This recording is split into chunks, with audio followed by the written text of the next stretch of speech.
All right, with project one, what we're going to do, we're going to create some collateral. And that collateral, normal business collateral, we're going to obviously start with a logo, and then we're going to get into a business card, letterhead, and envelope.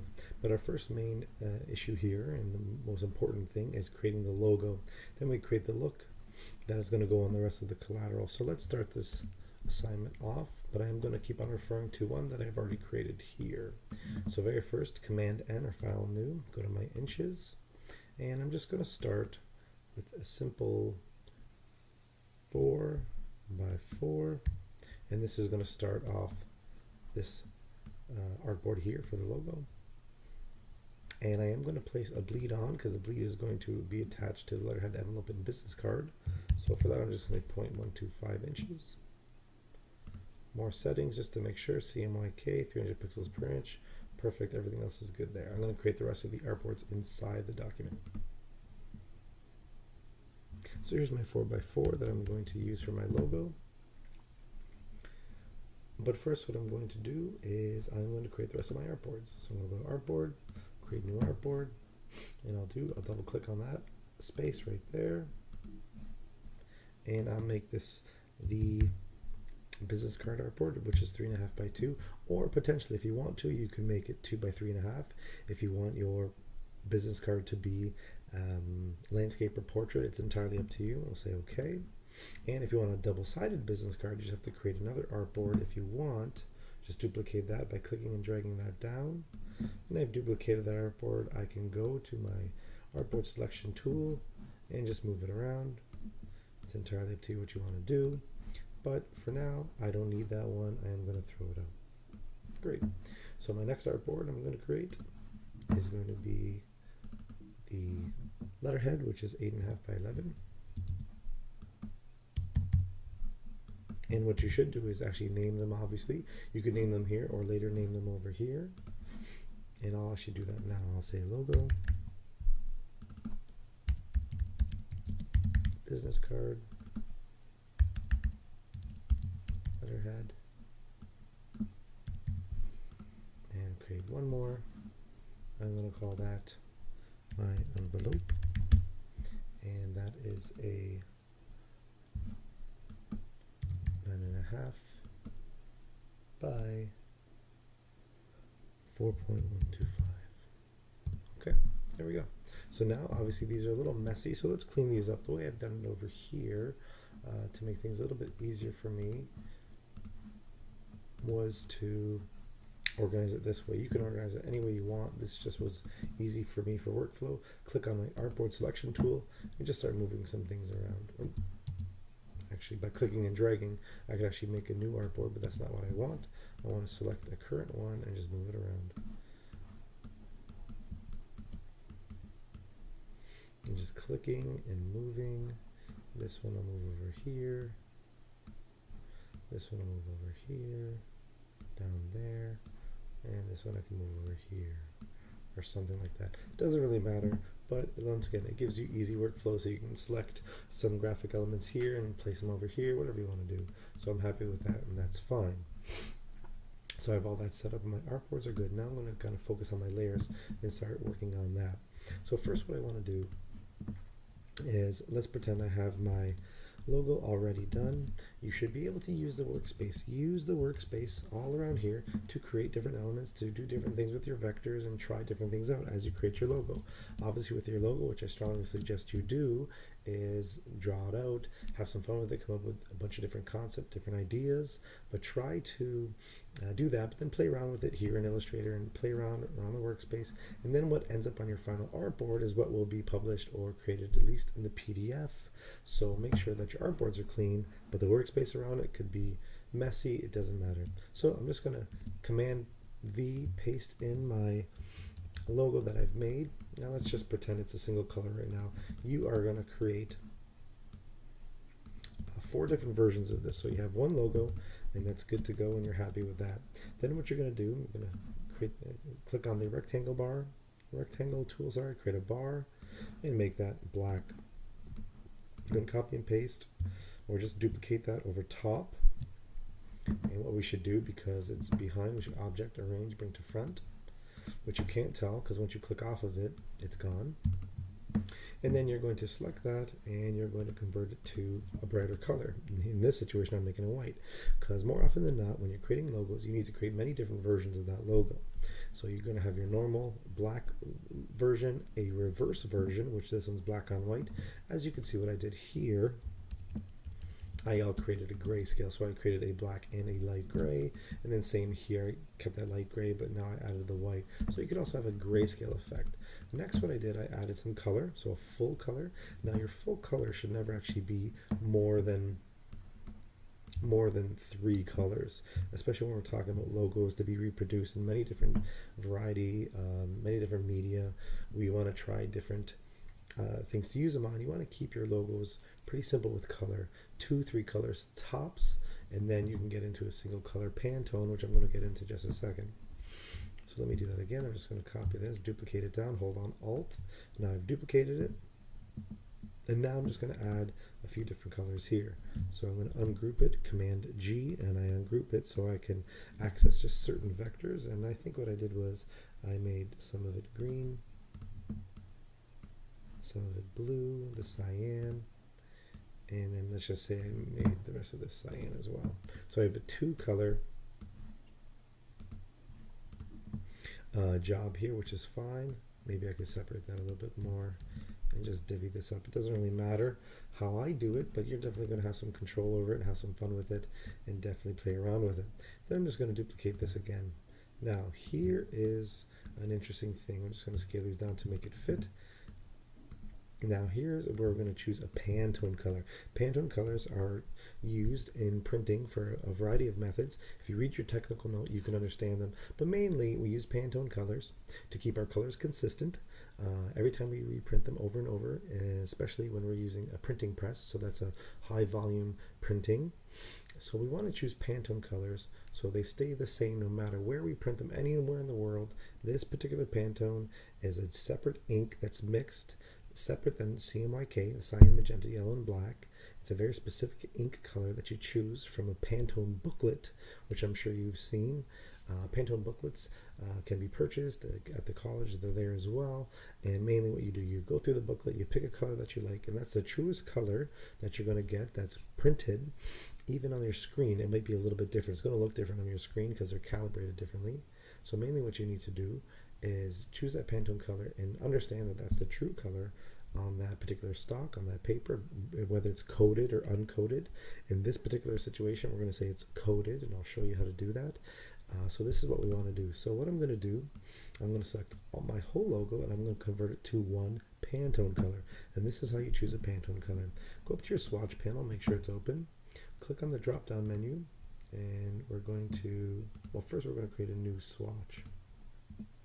And let's go to Open Swatch Library, and we're going to go to Color Books, and we're going to go to Solid Uncoated. Pantone Plus, Solid Coated or Uncoated, but for this one we're going to say Solid Coated. Click on it, and here are all the Pantones that relate to the same Pantone booklet. Now for me, I'm going to pick a blue color that is similar to the cyan. What I should have done properly, obviously, is go to my book and pick a color that I like best. But let's just pretend right now I choose this one here. I'm happy with it. And the second I click that, what happens automatically, it opens up, and that swatch opens up in my swatch panel. So here's my Pantone 2925C, and it's in my swatch panel. I can close this now, and I have my swatch that I've chosen. I can tell it's a swatch. I double click on it. The book color shows up. That's the Pantone book, and I can see the lab color of that, but I can tell it's a spot color. Spot colors meaning that's one extra color on top of the CMYK, especially in this situation. We're going to use a few different colors, but that is how you choose Pantone color. That's how you can find it. And what we're going to use now to create the rest of our look is we're going to use the full color logo. So for the rest of the assignment, like I've done here, you're going to use the full color logo on the rest of the artboards. So what we need to do now, we need to create, just duplicating by holding down Alt and clicking it over, I'm going to create a business card. But obviously here I'm just going to copy and paste this information here.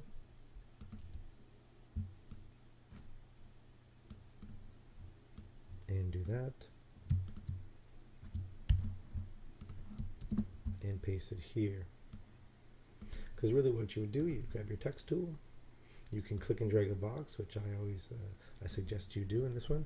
Automatic placeholder text goes in, but we don't need that. I'm just going to type in my name and type in my position. Now this can be made up or this could be a real company. It depends totally up to you. I can choose a different typeface, whatever I want. And you could choose variable typeface. This one is a variable typeface, and you can play around with the different widths and the different weight of it. And however, these are really, really interesting way to use typefaces. These are new typefaces in Adobe 2018. You may or may not have them depending on your legacy of Adobe CC. And I'm just playing around. And you're just going to put in the rest of your information and kind of go from there. You can keep everything inside one text box here. 905. Doesn't matter.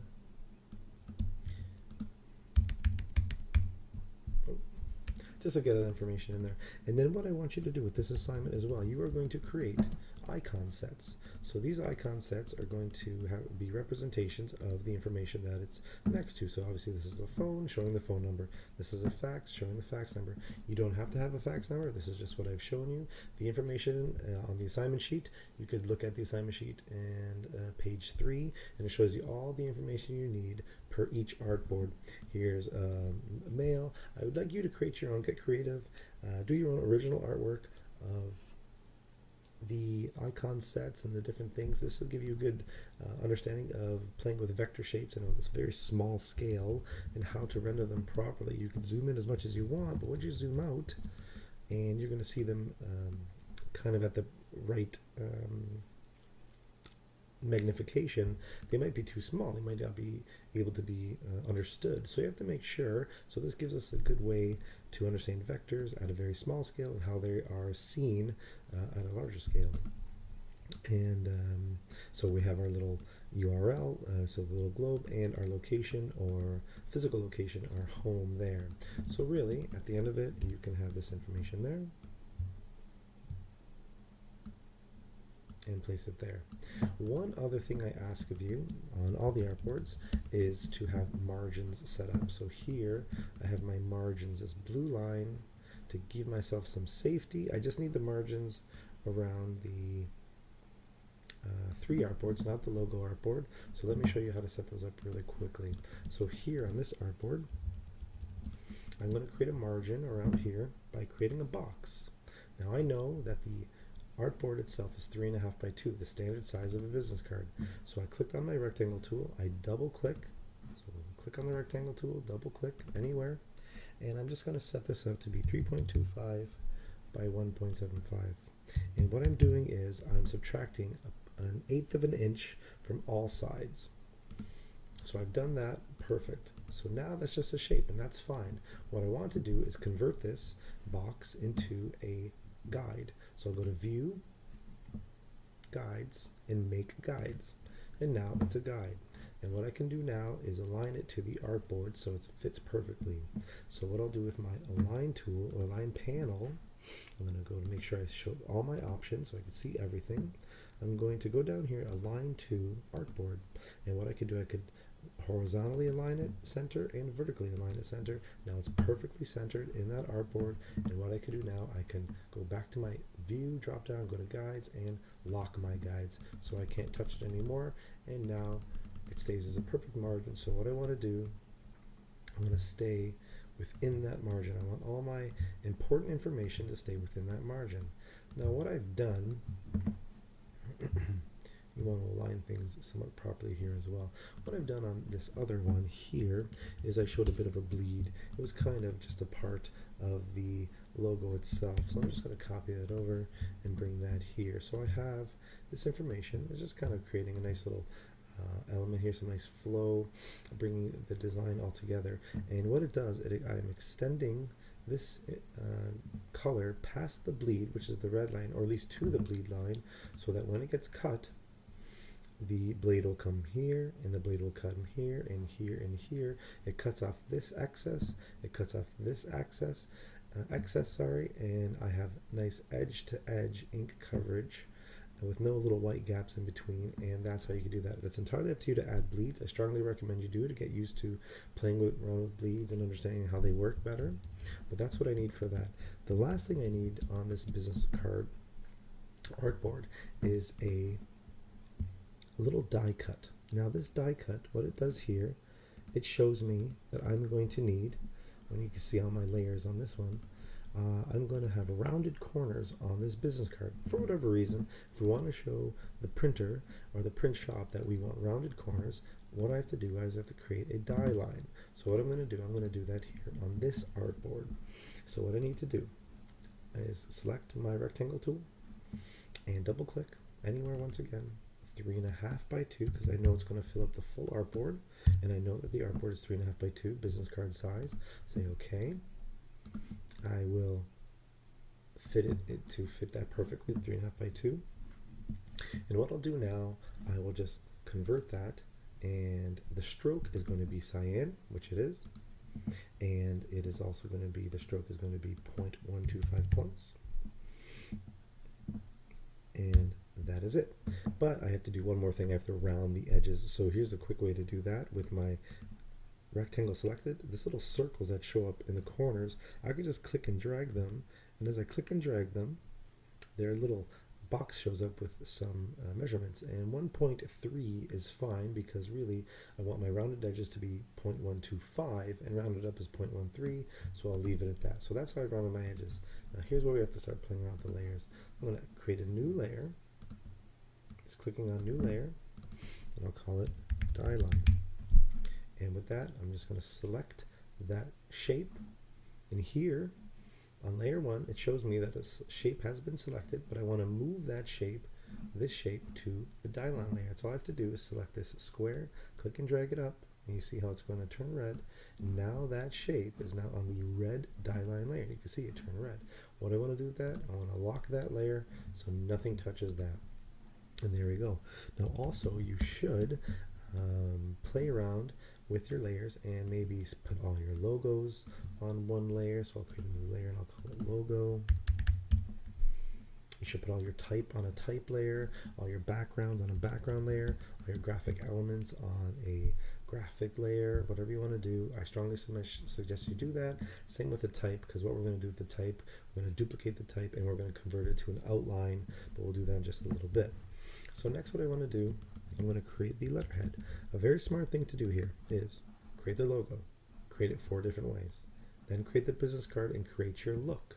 Because now the look, we're talking about the colors, the typeface that you're using, different graphic elements, the patterns, the textures, everything you're using. That's all you have to do is duplicate that same look and style to the letterhead and to the envelope.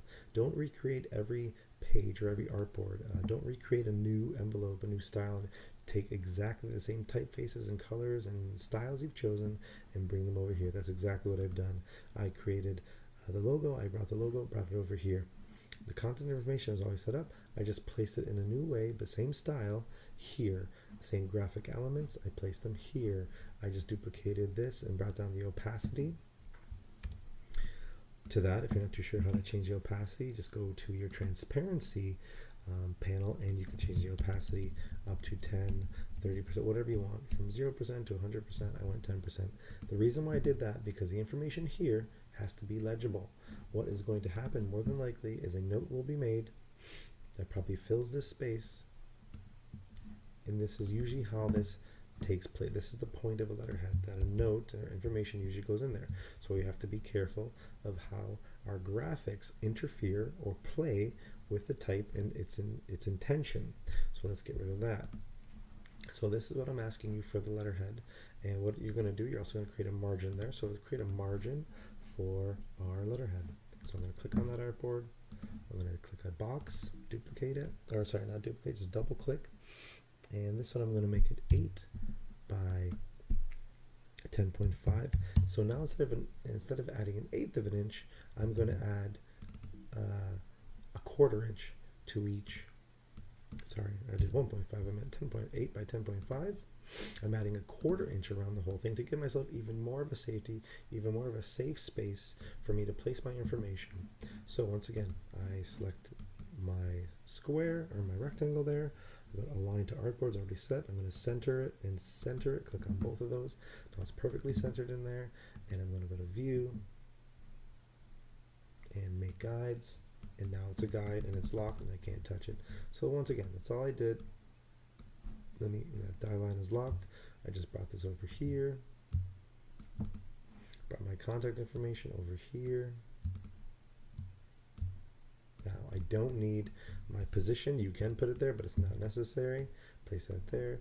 And I think what I did was I just selected the logo, increase the size of it, holding down shift. Always hold down shift when you're scaling because we don't want to squeeze or stretch anything. We always want to scale, so we hold down shift. Selected that, go to my transparency and bring down the transparency. The way I like to do it, I hold down shift and I use the arrow keys on my artboard, bringing it down increments of 10. If you let go of shift, it only brings it down to increments of 1, which is fine too. So I brought that down, looks good, I'm happy with that. It goes past the bleed in these areas. Let me zoom in. So it goes right up to the bleed, which is fine. So when it gets cut off, this information will get cut off, but it still will look good. And I'll have some edge-to-edge ink coverage here and there. Okay, so that's all set up. Now I'm going to create one more margin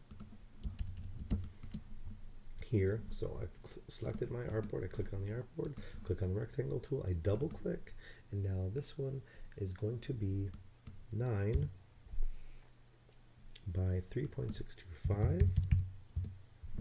And there we go. I'm just going to place it inside the artboard. I'm going to align it to the artboard, center, center. Then I'm just going to go to view, guides, and make guides. And now it's a guide. And something happened there. Nope. Perfect. So I have my margin there. So that's all I'm going to do with the envelope. As you can see, I've just placed information here, my logo and my return address. That's all you really need on an envelope. If you think about what an envelope is used for, it is used to mail information out, a check. If you're mailing out a letter for whatever reason, obviously letterhead would go inside there. You can do that, and really that's all I need is my mailing address. I can do it this way, I can do without the icon, it doesn't matter, because you have shown me that you used an icon here and here. But the most important thing about the envelope is that information has to go here. This is where the mailing address goes, so you have to give yourself a decent amount of space here, and if you are going to put a graphic in there, it has to be very, very low transparency so that the graphic or the mailing address can be seen and read by the readers at the post office. If not, if this interferes, all your envelopes are wasted and useless. Also over here, there usually is a stamp location, so don't put any graphics there either. Just leave it alone. Really, that's all I need to see is this. And this is good, and I'm happy with this. If I want to place some other elements here, I can. If I want to place some kind of a bleed, a graphic element at the bottom there, I can do that. It's entirely up to you what you want to do with this particular piece here. Now, what I also wanted to show you was another thing here. So I have my type. Now my type's already been converted to outlines. I understand that, but what you should be doing is selecting all your type, making a type layer, or text layer, I should say, text layer. So I've selected all my text. I've placed it on the text layer just by clicking and dragging that square up. Now it's all there. Now I'm going to call this an editable text layer. Good. So I have all my text on one layer. And what I want to do now, I'm going to duplicate this editable text layer just by clicking and dragging down here, or I just click on my drop down menu, cancel, sorry, drop down menu, and duplicate editable text. And now I'm going to call this one outline text. Okay, but it was a copy, so let me release that. I'm going to shut off the editable text layer because they duplicate, so the exact whatever's on the editable is on outlined. And now what I do with my outline text, so let's pretend this text is not outlined, it's still editable text that I could play with. I select the text, I go to type, and I go to create outlines. Now obviously it's grayed out, so let me show you really quickly. Let's pretend I did have some text in here. On the outline text layer, I could select that text, go to type and create outlines, and it converts the text to just paths and shapes. I can't edit it anymore. I can't select my type tool and go in there. It won't work because it's all just shapes, and I can play with it in terms of paths and all the points and lines, but that's about it. So now it's just been converted to paths, and that's all it is. So what you should do, create an editable, put all your text on one layer, call it editable text. Duplicate that layer and shut off the editable layer, and then convert all your text that's on that outline to outlines. Once again, type and create outlines. Lastly, what you're going to do is you're going to create a PDF. So you're going to save a copy. Now here's something just to be on the safe side. If you just file save as or save, and you save it as a PDF, it will overwrite your AI file and create a PDF file. Now some PDFs can be opened up in Illustrator. Working files, not a problem. But to be on the safe side, we don't want to do that. We always want to have a file save as an AI file, and we'll save it as an AI wherever we save it. And then when you want to save it as a PDF, file, save a copy. And then we'll bring it to our desktop, and then we'll go to PDF, and we'll change. We want all the artboards to obviously be saved. We'll save. And now I want press quality. So I want the best file size for this particular assignment. So the best that I can get is press quality. I want to view it after exporting. Marks and bleeds. So yes, if I have bleeds shown here, I definitely want trim marks to be shown because it's going to show me the trim marks. And I also want the document bleed settings. Now I've already set up the bleed, so you can see they're grayed out at 0.125 inches, so that's fine. If for some reason I didn't, I could set up my bleeds now 0.125 inches, but best rule of thumb is to do it here, and then I'll save the PDF and view it after, which is fine. So this is what I need: logo, black, and then reversed, full color logo, and then a logo that we chose with a Pantone, one color Pantone for the entire logo. So you have to make sure that your logo works in all these different ways. Sometimes you have to play around with your logo to make it work better for these certain situations here. Next, you're going to create a business card, and then a letterhead, and then an envelope. I want to see the margins. I want to see your layers used properly. I want to see your artboards labeled properly as well. Your margins will be set up.